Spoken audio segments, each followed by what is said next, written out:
আল্লাহ বলে আফালা ইয়ানজুরুনা ইলাল ইবিলি কাইফা খুলিকাত, ওরা কি উটের দিকে তাকায় না? উটের কথা আল্লাহ কেন বললেন? উট হচ্ছে এমন আজীব একটা প্রাণী যেটা প্রাণী বিজ্ঞানীদেরকে হয়রান করে দিয়েছে। উটের যে ফিচার আল্লাহ তাআলা দিয়েছেন, মক্কার লোকেরা উটের গোশত খাইতো, উটের দুধ খাইতো, উটের চামড়া দিয়ে দামি লেদার তারা বানাতো, উটের উপর মাল নিয়ে বোঝাই করে এক প্রান্ত থেকে আরেক প্রান্তে পাড়ি দিত। এবং উট হচ্ছে এমন প্রাণী যেটা একসাথে 1 মাস না খেয়ে বেঁচে থাকতে পারে। 1 মাস পানিও খাওয়া লাগবে না, খাবারও খাওয়া লাগবে না। এট এ টাইমে একটা উট, প্রাপ্তবয়স্ক একটা উট একসাথে 200 লিটার পানি খেয়ে ফেলতে পারে। এবং উটের পেটের ভিতরে একটা স্পেশাল ওয়াটার চেম্বার আছে, ওই চেম্বারে রেখে দেয়, খেয়ে ওইটারে পাঠায় দেয় না ওদের কিডনিতে। 200 লিটার পানি একবারে খেয়ে স্পেশাল চেম্বারে রেখে দেয়, যখন লাগবে ওইখান থেকে নিয়ে নিয়ে বেঁচে থাকে। 1 মাস না খেয়ে বেঁচে থাকে কি করে? ওটের পিঠে দেখবেন একটা কুজ আছে, এই পুরো কুজটা হচ্ছে চর্বির আধার। ওটের যখন খাবার থাকে না মরুভূমিতে, মাসের পর মাস যখন চলে, ওই চর্বি থেকে এনার্জি নিয়ে সে মরুভূমিতে চলে। আমাদের চোখের মধ্যে যেমনি একটা পাপড়ি, এরকম এক পাপড়ি দিয়ে উটকে আল্লাহ বানায় নাই, ডবল লেয়ারের পাপড়ি দিয়েছে। কারণ মরুভূমির মধ্যে চলতে পথে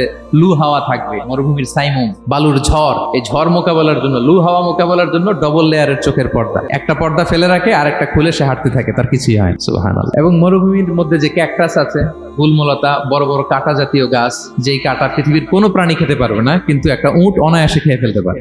উটের জিহ্বাকে এবং পাকস্থলীকে আল্লাহ এমন স্পেশালি মেড করেছেন, যত কাঁটা দিবেন খেয়ে সাবার, ওর কিছুই হয় না। আরে উটকে নিয়ে গবেষণা করলে তো উটের মালিককে খুঁজে পায় তারা।